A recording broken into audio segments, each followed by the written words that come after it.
Oh.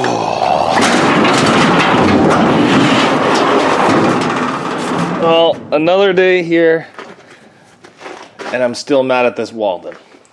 So we're experiencing some issues where the cylinders will not lift what I want them to lift. So talked to a couple people, and they want me to test the pressure in the hydraulic cylinders here. I did put a seat on it, so it does have a seat now. So what we're going to do is we went and we bought this thing. So we're going to put the gauge on there. We got a valve to slowly shut the hydraulics to see what the pressure reaches. And yeah, we're going to attach it to the bottom of the cylinders. And we're going to try to lift the trailer because I got to put some oil, some grease inside some of the fittings. And I just want to see what kind of pressures I'm getting while I'm lifting it. So I'm going to get this thing installed here quickly on this Walden. We're going to start it up. We're going to try to lift that trailer. And then see what kind of pressures we're getting. So we should be getting 2,000 PSI on this thing. But we'll have to see what we get. I'm going to start this Ether Queen. Oh, by the way, I got all new lights put on. Got my front facing LED lights, and I got my back facing LED lights, so they're all working now. Ether Queen.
So I'm supposed to be getting 2,000 PSI in this, but I'm only getting 1,000. But as you guys can see, the tilt is kind of going crazy. So I'm going to take that testing tool off of there and put it here and see what kind of PSI I'm getting here.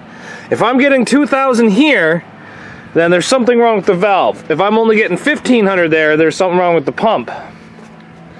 So I guess let's go get our bucket and switch all this out. Yay!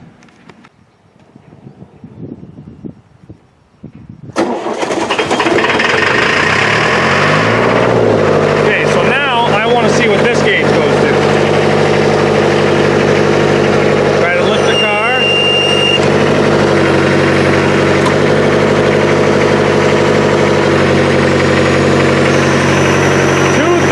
PSI.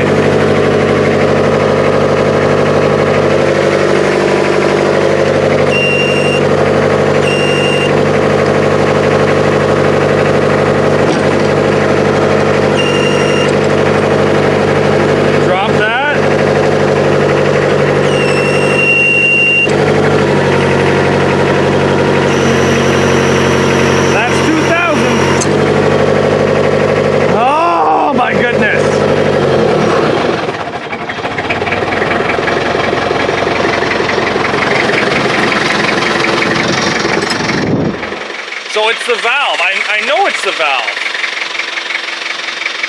Holy crap. So I just spent the last 20 minutes on the phone with him again, and he still wants me to pull this main pressure line off right here, and then slowly deadhead it, but don't fully deadhead it and tell him the pressure. But I honestly think that they rebuilt this valve, and the valve is not nearly as good as rebuilt as what they told me it was. Because I was hitting sorry, I shouldn't be swearing. I was hitting good pressure on the tilt, so I think the pump is good. So now what we got to do is we got to drop this car. Like, this is all I want. I just want it to lift a vehicle. That's why I bought it, and that's what I wanted to do. It's not too much to ask that the piece of machinery I bought to do something to actually do it. Anyway, getting a little worked up here. I'm going to calm down. Because of the valve is probably going to take some time, I do not want to take this apart in my shop, because then if it takes 2 weeks, then my shop is locked up with this thing for another 2 weeks. So what we're going to do is we're going to drop this car. We're going to put it in here underneath this shed, and I'm going to start taking apart a couple more hydraulics on this and see what I can do. Just do what I want you to do, bud. Just do it. Well, I got the valve out, but I don't think they're going to rebuild it again. I think I'm going to have to buy a new one. So I'm pretty sure this is going to be about $1,000, because I don't want a 2-1, I want a 3 valve. Because I would like to get some power down here on the forks. Yeah, so, yeah, could be going a little bit better. So I'm going to have to put another $1,000 into my Walden. Sorry, I just hiccuped. But, well, that probably won't be here until next Tuesday. So I'm just going to take this and put it out of the sun. Maybe the rain, and the way that Canada's going right now, probably a snow. Ugh. So that's just going to sit there for a bit. But I did pull every tire off the trailer and grease the bearings and adjust the brakes, so hopefully the brakes are working better on the trailer now. We got a phone call to go pick up a Ford Fusion, so I'm probably going to go get that, just waiting for the wife to get home. I really wish this thing would just do what I want it to do. I think I'm almost at $11,000, maybe about $11,500 once I get all the new lines made for it now, because I got the 3 valves gonna put power on the forks. So I'm gonna have a quick connect right here, quick connect down here, so I can plug in anything I want. So that'd be kind of nice, you know. I can run a log splitter or a snow blower, anything like that. So still a lot more work to be done to this thing, apparently, which is not what I wanted to do. But you know what? If it does what I wanted to do, I'm going to keep it. So I'm probably going to take down the for sale ad on it for a bit and do it like that. So thanks, everybody, for watching on that. I'll maybe show you the Fusion. When the wife gets home, we'll go get it together. But that's just about it. I'm probably just going to break down some of these Chevy rims until the wife gets home. See you guys in a bit.